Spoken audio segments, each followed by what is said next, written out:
Acontece que o touro de Creta estava por lá. Ele havia sido levado por Hércules, mas o rei que mandara capturar também se encantou pela magnitude do touro, também quis ficar com o touro. O touro não se permitia prender, se soltou e estava destruindo tudo pelas redondezas. E Hércules estava longe, cuidando de outros trabalhos. Então, Egeu teve a ideia. Chamou o rapaz. Jovem, se você é tão forte assim e capaz de vencer todos os jogos sozinho, talvez seja capaz também de nos livrar da maldição desse touro que assombra a todos e destrói todas as plantações. Androgeu se sentiu desafiado e falou: eu capturarei esse touro e levarei a cabeça dele para o meu pai. Egeu falou: ótimo, ótimo, então vá, capture o touro e você ganhará todas as medalhas e um troféu de honra. Vá. Androgeu foi, lutou com o touro e morreu nas patas do touro amaldiçoado. Seu corpo chegou a ficar carbonizado pelo fogo que o touro soltava pelas ventas. O que Egeu recebeu do corpo do filho o fez soltar um grito de indignação e dor. Não! Meu filho! Meu príncipe herdeiro! Vocês pagarão caro por isso!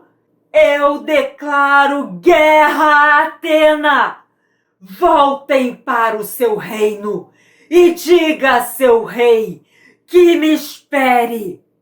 Que espere pela minha frota! Nós estamos indo para lá! Os mensageiros correram de volta para Atena e avisaram. O rei Egeu ficou desesperado. Ele sabia que não tinha força suficiente para lutar com a força de Creta. Ele mandou que toda a cidade entrasse para os muros de Atena e fechou os portões da cidade. Não demorou nada, a frota de Minos chegava a Atena. Era muito mais potente que a força do exército ateniense. Minos manteve Atena em estado de sítio por muito tempo. Logo, a fome e a peste dizimavam a cidade. Eles não podiam mais suportar. E Egeu se rende. Ele pergunta a Minos o que ele quer como tributo de guerra. Minos, então, responde: eu quero, todo ano, 14 jovens, 7 homens e 7 mulheres, que serão dados em sacrifício para alimentar o Minotauro. Egeu arregalou os olhos. Ele havia sabido da história do Minotauro. Era uma história tão apavorante, tão absurda, que ele achava que era a fantasia dos viajantes, que não passava de histórias. Então, aquele pedido de sacrifício para a criatura, então era verdade? Aquilo era terrível demais. Uma tristeza terrível se abateu sobre a cidade. A frota cretense se retirou da cidade. A cidade de Atenas começou a se recuperar, mas era como se todos tivessem um punhal cravado em seu coração. Foi mais ou menos nessa época que um jovem chegou na cidade. Mas, para falar sobre isso, eu preciso voltar na história 17 anos atrás. Egeu, rei de Atenas, já havia se casado 2 vezes e não tinha tido nenhum filho.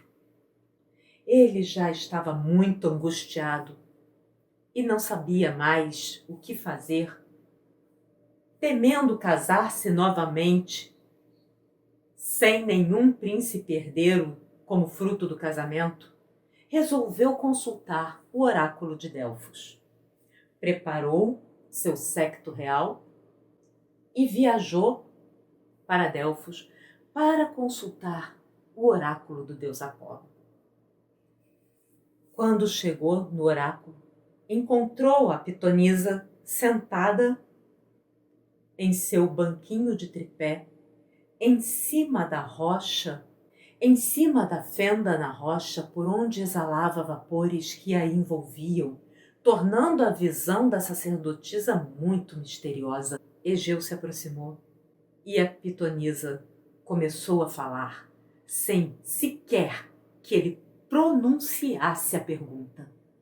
Poderoso rei de Atenas, que deseja ter um príncipe herdeiro, o oráculo tem uma mensagem. Egeu ficou animado. Então, os deuses sabiam de sua angústia? Claro, todo rei precisa ter um herdeiro. Ele esperava ansiosamente que a sacerdotisa falasse.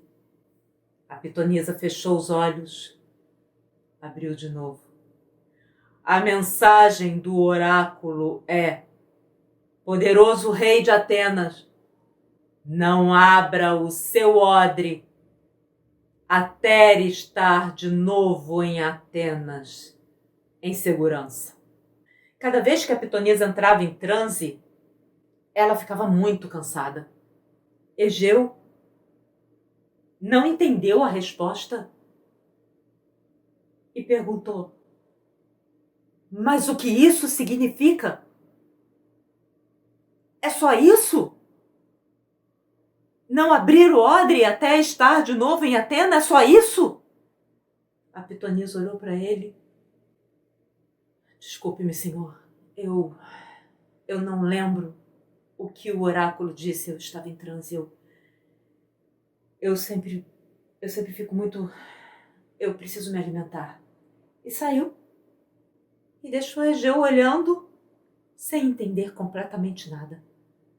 Egeu saiu dali mais frustrado do que ele chegou.